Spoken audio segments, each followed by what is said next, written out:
देखिए हमारे लिए बोर्ड के पॉइंट ऑफ व्यू से इम्पोर्टेंट है, ठीक है। तो हमारे पास होता है क्या, व्हीटस्टोन ब्रिज। ये क्या हमारे पास कि ये चार हमारे पास रेजिस्टेंस का एक कॉम्बिनेशन होता है।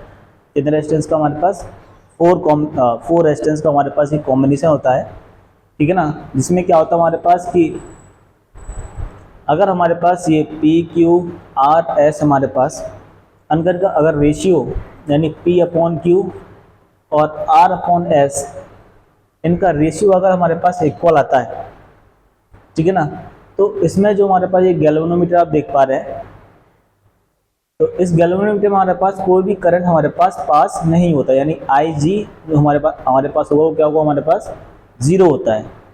यानी कहने का मतलब ये है कि हमारे पास अगर इसमें कोई रेजिस्टेंस हमारे पास कनेक्ट है, मान लेते हैं हमारे पास P Q R S P, मान लेते हैं यहाँ पे रेजिस्टेंस हमारे पास कनेक्ट है, तो इससे फ्लो होने वाला करंट तो हमारे पास अगर जीरो है तो ये रेजिस्टेंस हमारे पास किसी काम का नहीं होता है। यानी इस रेजिस्टेंस का हम फिर कोई यूज़ नहीं लेंगे अगर हमारे पास इनका रेशियो हमारे पास इक्वल है। इसी को बोलते हैं अपन व्हीटस्टोन ब्रिज। क्या होता है, तो क्या बोलता है Wheatstone bridge? Wheatstone bridge is an arrangement of the four resistance which can be used to measure one of them in term of rest. Here arms AB and BC are called the ratio, arm the AC and BD are called the conjugate arms, ठीक है। यानी कहने का मतलब है हमारे पास कि AB और BC का रेशियो और हमारे पास AD और CD का रेशियो हमारे पास क्या हो, इक्वल होता है, तो हमारे पास किसी तीसरे रेजिस्टेंस को हम आसानी से निकाल पाएंगे, ठीक है। ये था हमारे पास क्या, व्हीटस्टोन ब्रिज। क्या था हमारे पास। अभी हमारे पास काम कैसे करता है आप ध्यान सुनना। अगर हमारे पास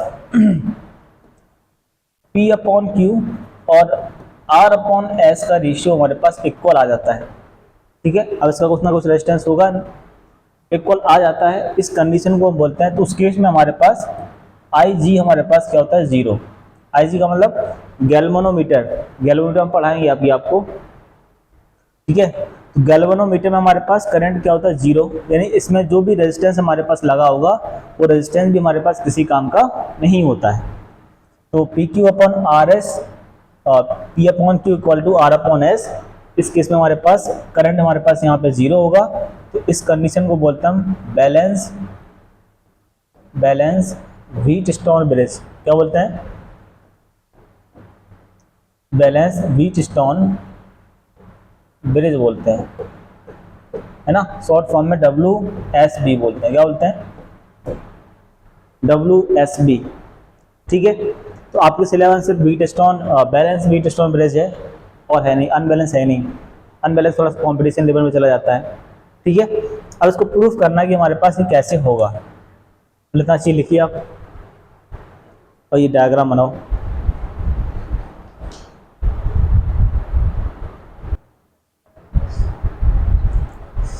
देखो हमारे पास ये क्या है, हमारे पास एक व्हीटस्टोन ब्रिज है।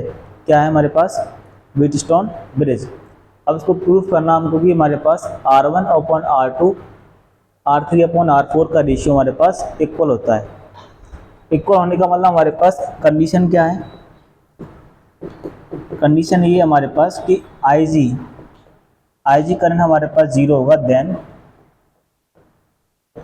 R1 upon R2 equal to R3 upon R4, ये हमारे पास इक्वल होंगे। इस चीज़ को हमको प्रूफ करना है, ओके। तो अब ये हमारे पास इक्वल कब होंगे, हम लगाएंगे भाई KVL इक्वेशन। क्या लगाएंगे, KVL। तो यहाँ से सबसे पहले तो करंट निकालो। करंट आई गया भाई, यहाँ पे आने का डिवाइड होगा, यहाँ पे मान लेते हैं I1 गया, यहाँ पे हमारे पास यहाँ पे I माइनस I1 जाएगा, ओके। यहाँ पे हमारे पास I1 आया, यहाँ पे हमारे पास गैल्वेनोमीटर कनेक्ट था हमारे पास, तो मान लेते हैं यहाँ पे हम IG भेज देते हैं, ओके। तो बचा हुआ कहाँ पे जाएगा, यहाँ पे I1 माइनस IG जाएगा ना, यहाँ पे बोलो भाई, जाएगा। यहाँ से IG आएगा, यहाँ से I माइनस I1 आएगा, यहाँ पे कितना जाएगा हमारे पास, आई माइनस आई वन प्लस आई जी जाएगा, बोलो जाएगा, ठीक है। तो आई माइनस आई वन यहाँ से आएगा, आई माइनस आई वन प्लस आई जी यहाँ जाएगा, तो आई बन जाएगा। फिर वापस हमारे पास यहाँ पे आई करंट वापस आया।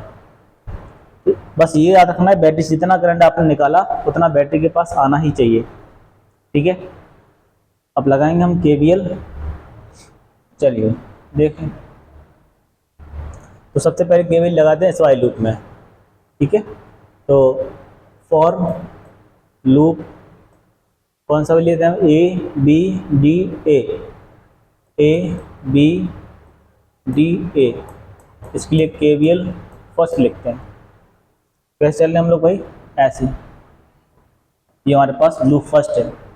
लिखेंगे इक्वेशन, तो करंट की डायरेक्शन और हमारे पास लूप की डायरेक्शन सेम है, इसका मतलब क्या आएगा, नेगेटिव माइनस का R1 I1। करंट की डायरेक्शन और लूप की डायरेक्शन सेम है, तो क्या होगा हमारे पास माइनस का IG R5। करंट डायरेक्शन और लूप की डायरेक्शन अपोजिट है, कितना हुआ, प्लस का R3 I minus I1 equal to 0। सही है ना यहाँ तक। अब थोड़ा सॉल्व करो, तो माइनस का R1 I1, और आपको पता है कि IG तो 0 है हमारे पास, IG क्या है हमारे पास 0, तो क्या हम इसको 0 कर सकते हैं ना, इसको हम 0 कर सकते हैं। तो ये तो टर्म ख़त्म हो गया, क्या बचा हमारे पास, ये बचेगा हमारे पास क्या, माइनस का R1 I1 प्लस का R3 I minus I1 equal to 0। एक काम कर लेते हैं, R3 I माइनस I1 इसको इस तरह भेज दो, तो प्लस का I1 R1 होगा। इक्वेशन नंबर आप फर्स्ट मान लिया, ओके। अब लगाते हैं भाई फॉर केवीएल सेकेंड, क्या लगाते हैं, फॉर लूप, कौन सा लूप ले लेते हैं भाई, बी सी डी बी, तो बी सी डी बी है ना, केवीएल सेकेंड लगाते हैं। लगाइए, हमारे पास करंट की डायरेक्शन सेम है और लूप की डायरेक्शन सेम है, तो इसका मतलब माइनस का R2 I1 माइनस IG। फिर यहाँ पे आते हैं भाई, तो लूप की डायरेक्शन और करंट डायरेक्शन अपोजिट है, तो क्या आएगा भाई, प्लस का R4 I minus I1 plus का IG।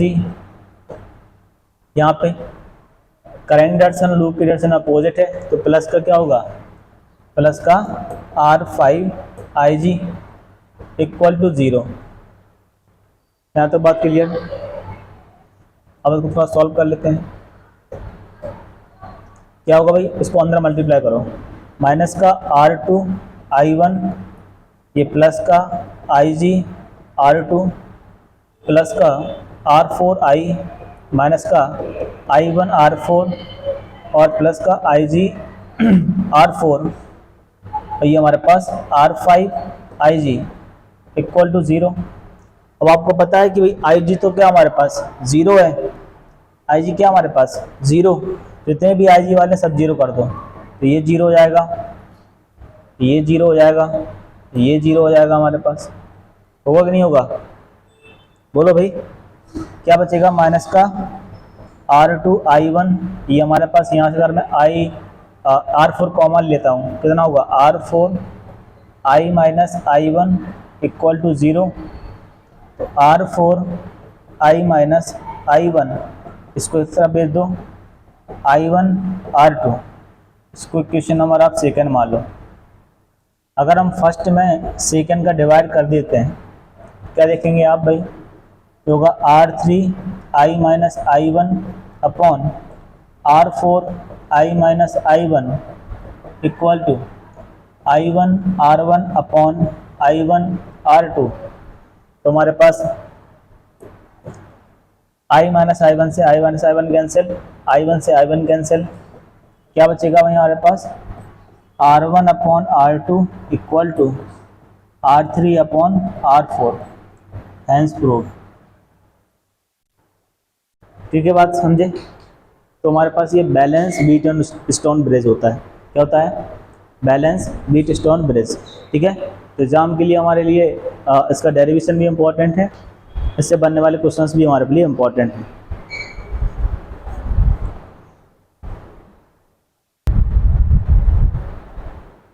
अब इसमें लर्निंग हमारे पास क्या होनी चाहिए, लर्निंग में हमारे पास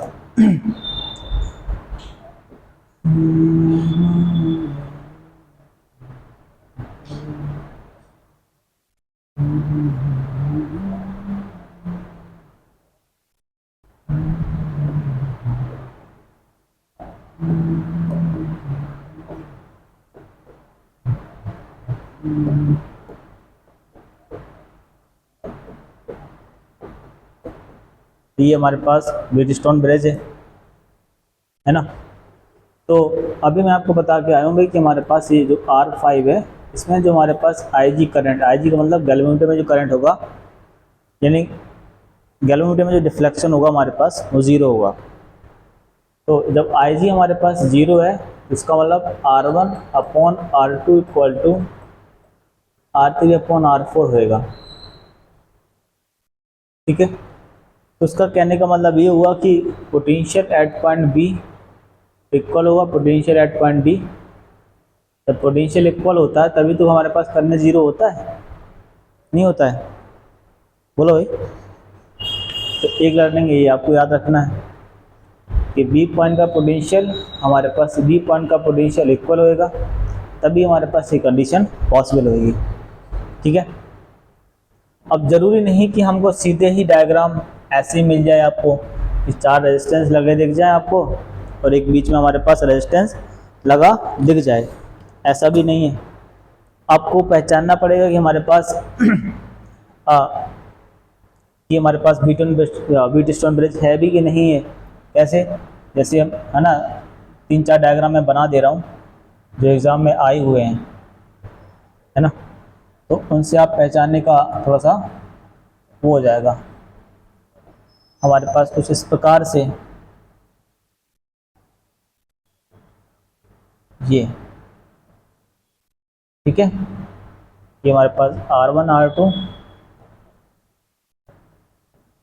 ये R3, ये R4, ये R5। तो ये भी तो हमारे पास एक व्हीट स्टोन ब्रिज ही तो है, अगर थोड़ा ध्यान से देखेंगे तो, है ना। अगर इसको थोड़ा खींच के हम ऐसे कर दें, इसको खींच के ऐसे कर दें, बन गया, ऐसे तो बनेगा नहीं बनेगा। तो ये भी तो आपको व्हीट स्टोन ब्रिज दिख रहा है, वो नहीं दिख रहा है। अब दूसरा, जैसे मैं आपसे कहूँ कि भाई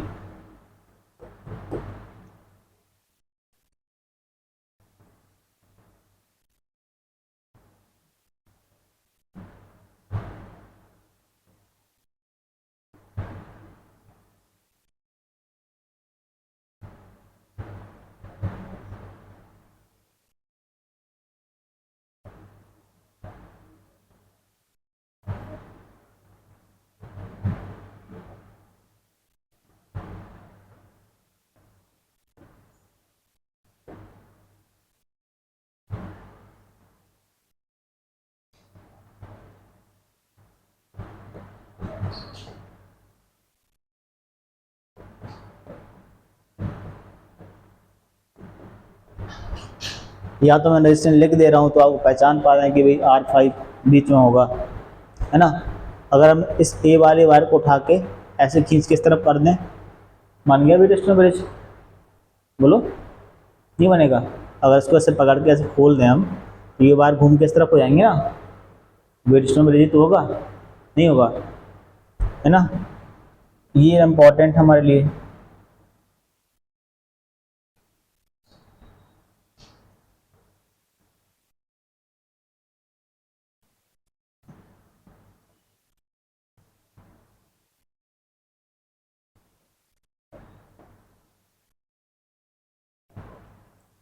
ये भी हो गया हमारे पास, ये है ना।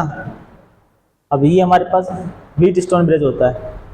अगर हम यहाँ पे सीधे खाली वायर जोड़ते थे, याद हो तो आपको, ये हमारे पास तीनों रेजिस्टेंस किस में होते थे, पैरेलल में होते थे कि नहीं होते थे। बट यहाँ पे हमारे पास क्या होंगे, ये व्हीट स्टोन ब्रिज में हमारे पास बैलेंस होंगे। अब कैसे बैलेंस करते हैं उनको थोड़ा सा एक ट्रिक्स देख लो। जहाँ पे हमारे पास पॉइंट इनको हम जहाँ पे हमारे पास ये जुड़े हैं पॉइंट दे दो उनको, जैसे A1 2 3 और ये हमारे पास 4। ओके, तो 1 और 2 के बीच एक रेजिस्टेंस हमारे पास जुड़ा है ना, तो ऐसे लो जोड़ेंगे भाई 1 और 2 के बीच में एक रेजिस्टेंस, ये मान लेते हमारे पास 1 है, ये हमारे पास 2 है, एक रेजिस्टेंस जुड़ा है हमारे पास R। फिर 2 और 3 के बीच हमारे पास एक रेजिस्टेंस जुड़ा है, 2 और 3 के बीच हमारे पास एक रेजिस्टेंस जोड़ दीजिए R। फिर 3 और 4 के बीच हमारे पास एक रेजिस्टेंस जुड़ा है, 3 और ये 3 था, 3 और 4 के बीच एक रेजिस्टेंस जोड़ दीजिए, है ना। फिर यहाँ पे हमारे पास 1 और 3 के बीच एक रेजिस्टेंस जुड़ा है, तो 1 और 3 के बीच हमारे पास रेजिस्टेंस कैसे जोड़ेंगे आप, है ना। नंबर तो अपन गलत नहीं की भाई, 1 और 3 के बीच हमारे पास रेजिस्टेंस आपको जोड़ना है। 1 और 2 के बीच जोड़ दिया हमने, 2 और 3 के बीच जोड़ दिया, 3 और 4 के बीच जोड़ दिया, 1 और 3 के बीच जोड़िए, जोड़ दीजिए 1 और 3 के बीच जोड़ दिया, पर 2 और 4 के बीच जोड़िए, हैं ये कैसे बनेगा। तो इसके बाद देखो हमको अगर 1 और 3 के बीच हम अगर जोड़ें, पहले क्या जोड़ें 1 और 3 के बीच में, तो 1 और 3 के बीच जोड़ो भाई, कैसे जोड़ेंगे हम, अगर इसको हम 3 मान लें, इसको 1 मान लें, 1 और 3 के बीच जोड़ दिया। फिर 1 और 2 के बीच जोड़ो, इसको ऐसे जोड़ो 1 और 2 के बीच। फिर हमारे पास 2 और 3 के बीच जोड़ो, तो 2 और 3 के बीच हमारे पास कैसे जोड़ोगे आप, ऐसे जोड़ेगा 2 और 3 के बीच में, ठीक है। 3 और 4 के बीच जोड़ो, 3 और 4 ऐसे जोड़ो। फिर क्या बचेगा हमारे पास 2 और 4 के बीच हमारे पास, 2 और 4 के बीच अब आएगा सर, ठीक समझे। हमारे पास ये R1 मान लीजिए, ये R2 मान लीजिए, ये R5 मान लीजिए, R3 मान लीजिए, R4, तो ये भी हमारे पास क्या एक व्हीटस्टोन ब्रिज ही है, ठीक है। अब इसका कॉम्बिनेशन सही से देख लेना आप, 1 और 3 हमने कहाँ पे जोड़ा है, ठीक है। 2 और 4 कहाँ पे जोड़ा है, 2 और 4 ये हमारे पास 4 पॉइंट, ठीक है। फिर हमारे पास 2 और 4 हमें कहाँ पे जुड़ा है, फिर यहाँ पे हमारे पास 1 और 2, फिर 2 और 3 और 3 और 4, क्योंकि यहाँ पे कन्फ्यूजन होंगे ना, कन्फ्यूज होंगे कि हमारे पास ये जो रेजिस्टेंस हमारे पास कहाँ पे जुड़े हैं और तीनों हमारे पास कहाँ पे जुड़े हैं, है ना। इसको एक बार ध्यान से देख लेना।